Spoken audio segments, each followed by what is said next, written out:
Iran আমেরিকার যুদ্ধ ভয়ানক অ্যাটমিক ওয়ারে পরিণত হওয়ার সংকেত পাওয়া যাচ্ছে।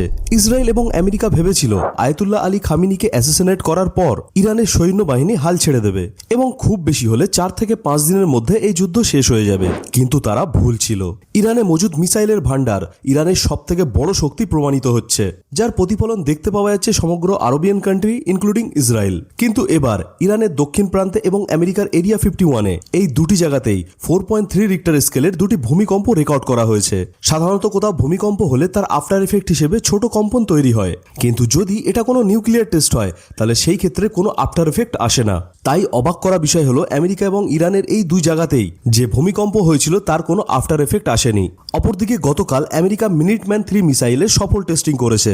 এই মিসাইল পারমাণবিক ওয়ারহেড নিয়ে যেতে সক্ষম এবং এর রেঞ্জের মধ্যে ইরানও আসে। তাই একদিকে খামেনিকে হারিয়ে আহত বাঘের মতো ইরান প্রতিশোধের আশায় যা কিছু করতে পারে, আর অপরদিকে বিশ্বের সবথেকে ক্ষমতাশালী দেশ আমেরিকা। তাই প্রশ্ন উঠছে এই যুদ্ধের শেষ কিভাবে হবে।